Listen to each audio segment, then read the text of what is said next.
Title: Muslim_Jinn. Writer: Soha_Basin. Episode 5.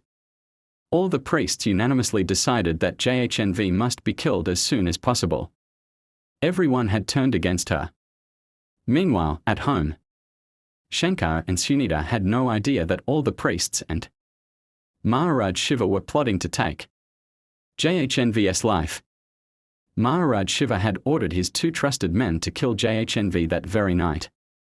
After finalizing the plan, the priests returned to their places, eagerly awaiting the next day when JHNV's lifeless body would be laid at the feet of Devi Ma. At midnight, 2 of Maharaj Shiva's men arrived at Shankar's house.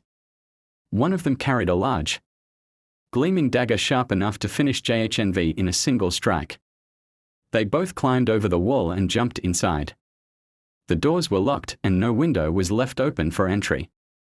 They searched around the house and soon spotted an open window. Even Bhagwan wants this girl to be killed soon. That's why this window is open by his will, one of them whispered. They both climbed in through the window. Darkness enveloped the entire house. Where could that girl be? They muttered. We need to check all the rooms, one of them suggested. They searched the rooms one by one. When they didn't find JHNV downstairs, they went upstairs. Upon entering one of the rooms, they saw JHNV sleeping peacefully. You stay outside. I'll go in and finish the job quickly before her family wakes up. The first man instructed. All right, be quick, the other agreed. The first man entered the room and carefully shut the door behind him to ensure no sound escaped. As he moved stealthily toward JHNV, suddenly, the lights in the room turned on by themselves. The man froze in fear and glanced around, but no one was there. He ignored it and reached for JHNV's pillow when, out of nowhere, a cold hand rested on his shoulder. Terrified, he turned to look, but the room was empty. Before he could process what was happening, invisible hands started slapping him hard across the face. He staggered backward in panic, stumbling toward the window. Suddenly, an unseen force pushed him out of the window. He crashed to the ground below, screaming in pain as his arm snapped. His cries of agony alerted his companion outside the door.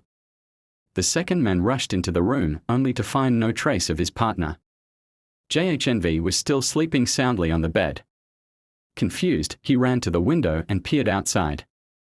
His partner lay injured on the ground, groaning in pain. In a panic, he ran downstairs, helped his injured partner, and fled.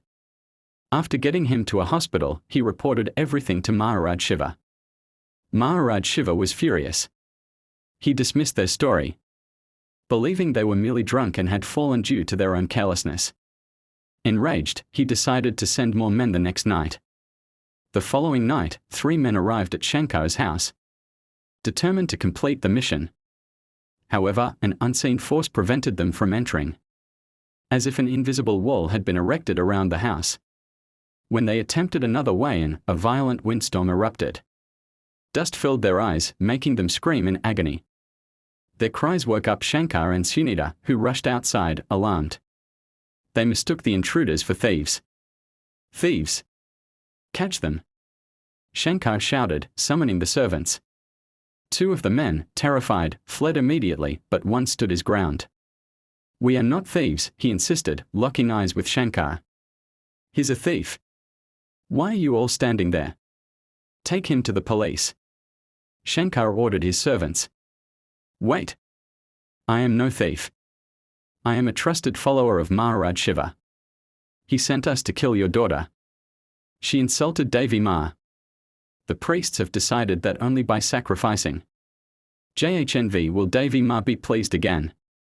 Shankar and Sunita were paralyzed with shock at the word murder. Before they could react, the man had already escaped.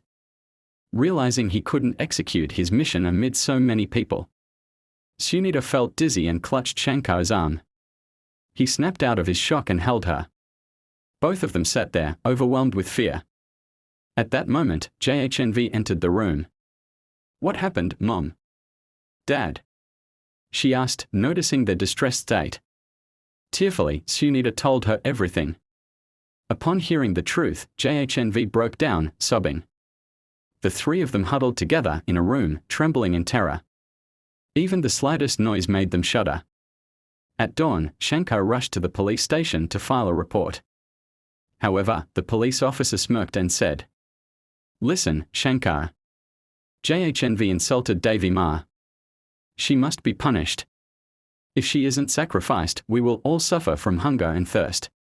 Devi Ma's blessings will be taken away from us." It was clear the police were also with Maharaj Shiva. With tear-filled eyes, Shankar returned home. How could he let his child be murdered? A dark and difficult time had come upon his family. Meanwhile, Maharaj Shiva's men reported back. "Maharaj, Shankar knows some powerful magic that is protecting his daughter. An invisible force stopped us from entering," one of them explained. "It's obvious. Shankar and his family must have converted to Islam and learned black magic from them." Maharaj Shiva roared in fury. "What should we do now, Maharaj?" Pandit Shyam asked. "Kill Shankar and his entire family. Leave no one alive." Maharaj Shiva thundered.